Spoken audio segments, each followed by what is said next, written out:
92-85. They won game 2, 106-75, the worst defeat in the brief playoff history of the Miami Heat. It's in the hands of Scottie Pippen. He's guarded by Walt Williams. Now here's Rex Chapman on Jordan, as he has been through the first 2 games for the most part. Jordan playing with that strained back. Kukoc is 1 of 13 from three-point range, make it 1 of 14 now in the 2 games. That's one of the few deficiencies that we've seen from this Chicago team. Yeah, just imagine, Vern, if they'd been hot from the three-point line, how this series would have gone. But right there was a breakdown on Miami's defense. The rotation was bad. They don't want to leave Tony Kukoc open for the threes. Breakdown again. Scottie Pippen on the breakdown gets the offensive rebound and the easy opportunity. Well, early on, Phil Jackson has what seems to be a slightly disinterested air. That is his demeanor, of course. Here's the first free throw of the ball game, Scottie Pippen.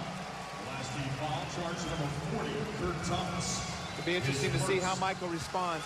I looked at him in warm-up and said, "How's your back?" He gave me the little shrug of the shoulder, said, "I don't know." I think he's just going to feel how good it is as the game goes along.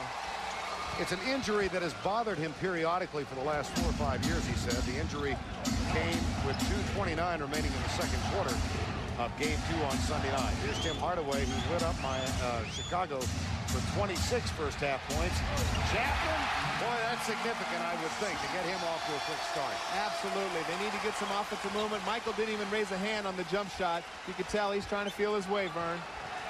Here's Jordan, 29 points in game 2, 26 at the halftime. Longley, guarded by Mourning. Good move by Luke Longley, trying to put a little pressure on Alonzo to make him think about the defensive end. That's not Luke's normal game, but sometimes early in the game they try to get Luke off. Here's Mourning, drives the lane, then goes back to his right, and the shot is blocked. Right here's the best way to try to keep Alonzo thinking and frustrated, is try to get him in early foul trouble. He doesn't want to get that early foul. He allows Luke to get too close to the basket. Easy little left-handed shot for Luke. Mourning picked up those 2 quick fouls in the first minute and a half in game 1 between these two. Here's Jordan over Rex Chapman, too strong. Walt Williams has the rebound for the Heat. Williams with 0 points. The forwards got no points, the starters, in game 2. Mourning gets the jumper to go. Well, and that's exactly what I think Mourning needs to do, is take Luke out on the floor. Kind of like we're seeing in the Atlanta-Indiana series, where Christian Laettner is trying to take Rick Smith out on the floor. I think he's got a quickness advantage and needs to exploit that more often. Scottie Pippen for 3.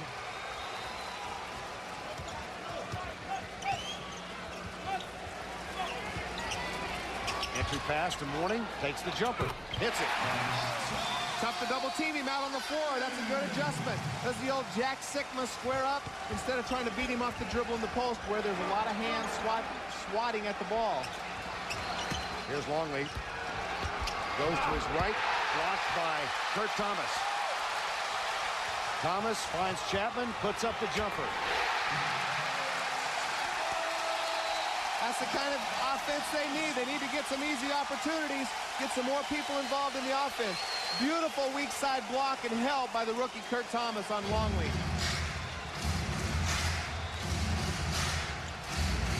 See a lot more pressure by Miami's defense. You're testing all the outside passes, not allowing Chicago to run whatever they want.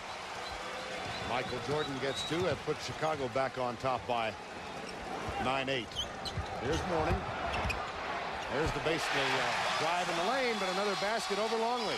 Pat Riley's got to be very happy. Luke, you know, Alonzo was struggling so much in the first 2 games, really hadn't played a lot of minutes because of the blowouts and because of the foul trouble in game 1.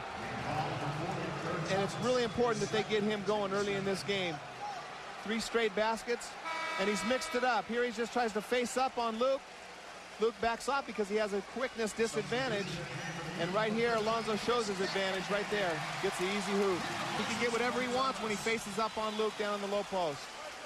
6 quick points. He averaged 23 for the season, but only 12 in the first 2 games. Kurt Thomas, with his 2nd foul, goes to the bench, and Chris Gatling comes on the floor. Thomas had 0 points in game 2. Jordan in and out. Pippen with the rebound.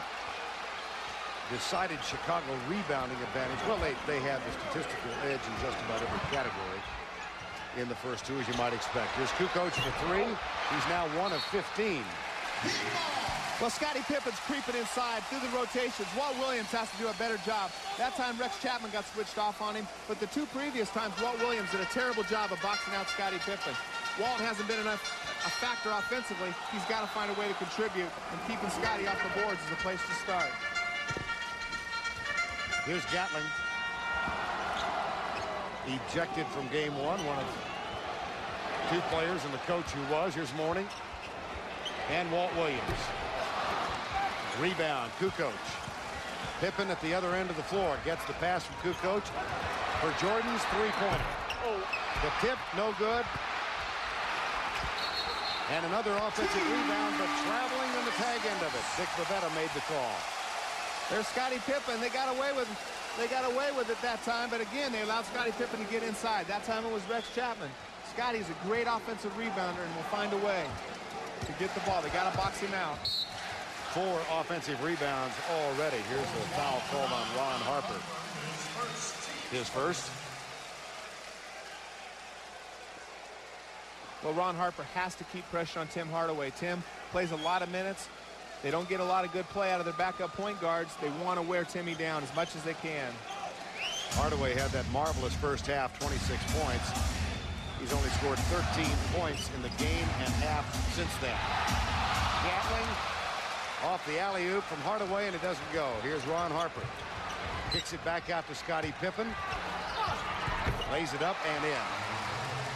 Good play by Scottie. He had the three-point shot, decided on the pump fake, take it inside. Good alley-oop by the Miami Heat, though. Gatling just missed an easy opportunity. They can't afford to miss many of those against Chicago's defense.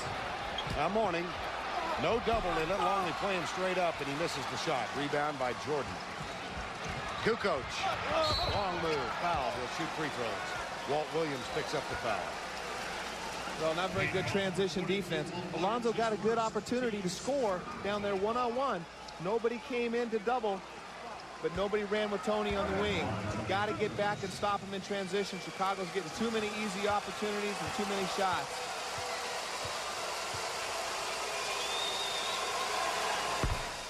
Kukoc gets the first of 2.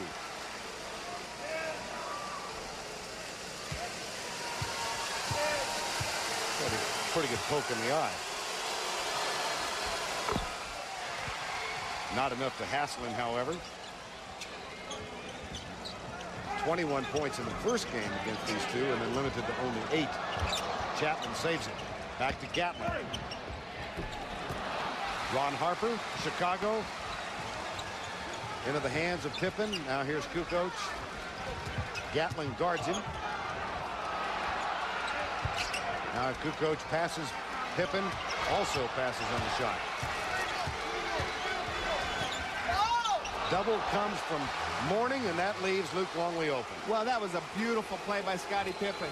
He was backing down, knew the double team was coming, just waited patiently, and hit Longley coming right down the lane for an easy deuce. 6-0 Chicago run, punctuated by Longley. Get him pumped up, get going, but at the same time, tone him down, keep his mind and energy focused on the game. Probably if we give him a dunk, you know, that and get him going and get the crowd going, or a three-point play, you know, I think that'll help him out. Well, it wasn't a dunk, Danny, but they did get Alonzo Mourning off to a quick start. Well, we see Ron Harper right here. He's distracted him. He's been in the corner, but the guard cuts away, allowing Alonzo Mourning to play one-on-one with Luke Longley. These are opportunities that he dies for. He's got to take advantage of them. He does have 6 points, 7 touches. They've doubled him twice, and he's already taken 5 shots. Hasn't had that many shot opportunities in the first 2 games. Game 1, of course, because of the fouls. Hardaway. Here's Gatling. Gets the offensive board. It's knocked out of bounds by Gatling, however. Turnovers killed Miami in games 1 and 2. 28 turnovers in the first game, 21 in the second. That's an NBA record 49 turnovers in the two games of the playoffs. You're talking about a slow-down team. They only average 17 in the regular season, although they don't play against Chicago every night in the regular season. But that's way too many. And that's way too loose. Well, the back didn't hurt him then. He's now 2 for 5 from the field. Yeah, I think that one didn't look like he was in too much pain. He probably got that electric stimulator back from Craig. Mourning kicks it back outside. Double comes late from Kukoc. And the shot no good from Walt Williams. Well, that's good offensive execution. Walt hasn't had that many good looks so far in the series. I think if he gets a few more, he'll start hitting those. But good adjustment by Miami again to clear that guard out of the corner to allow Alonzo to move. Well, the run is now in double digits. It's 10, and Jordan gets another jumper. Pat Riley talking with us this morning about the difference in his team and their team. They've got Jordan who hits that shot. Yeah, and Jordan doesn't need to dribble. You don't have to worry about double teams because you don't have time. He catches the ball and shoots it before these double teams can get there. Walt Williams, held scoreless in game 2, gets his first basket tonight.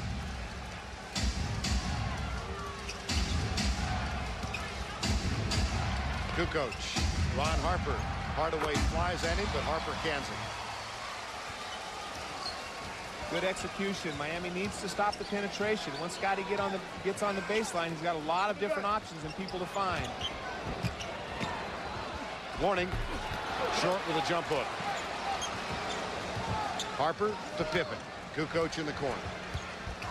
But why bother with that when you got Harper underneath? Miami's transition defense is awful, Vern. They're missing the shots. They're jogging back down the court. They're not paying the price to get back on defense, and it's killing them here in the first quarter. 22nd timeout. A 14-2 Chicago run. Well, how's my back, Michael says. Rex Chapman cheating over the pick. Takes out from outside the college lane. Looks like he's in pretty good health right there, Vern. You know, one reason why I think Michael's got a bad back is he's been playing too much golf. But it only took him about 4 minutes in the game to get that back loosened up. You could tell he was a little bit stiff to start the game. But we'll have to see when he goes out of the game and comes back in if it takes him a little bit more time to get loosened up. His only other playoff appearance in this arena came in 1992. And he lit it up to 56 points that night. 56. Well, Miami's offense is much better. Right here, they're getting good quality shots that they weren't getting in game 1 and game 2. They just have to knock them down. Mourning's getting easy one-on-one post-up shots, and they're getting easy perimeter shots. They're just not making them. Nice drive by Tim Hardaway. Easy basket by Tim Hardaway. Uses quickness. He got by Harper without even a pick. Keith Askins, who is the only member on this team who was a part of this roster a year ago, is on the floor now wearing number 2 in white. Jordan over Chapman. 9 points already. Michael grimacing as he was running down the court. His back is tightening up. 26-14. Here's Askins for 3. Yes. Good play by Timmy Hardaway. Takes, again, Ron Harper off the dribble, gets into the paint, causes Chicago's defense, as we saw in the open, to flood the paint. They've got to hit those perimeter shots. Jumper from Jordan, no. Longley saves it. Ron Harper. Rebound, Walt Williams. Here's Chapman. And he took the charge from Pippen. Tried to take the charge. The foul was on Pippen. You can see Michael's in a little bit of pain. He's behind the three-point line. Chapman right up in his face. But after he hits the three-point shot, you can see him. He kind of holds onto his back and grimaces in pain as he gets down to the other end of the court. Usually we see that big smile after he hits that three-pointer. Now here's more bad news for Miami. The rebound advantage is 11-5 Chicago, and Rodman hasn't seen action yet. And Salvatore makes that call on Pippen. Good strong move by Alonzo into the middle of the paint. He's using his quickness to get by Longley, but it's still, Chicago's not digging into the post like they normally do as he puts the ball on the floor.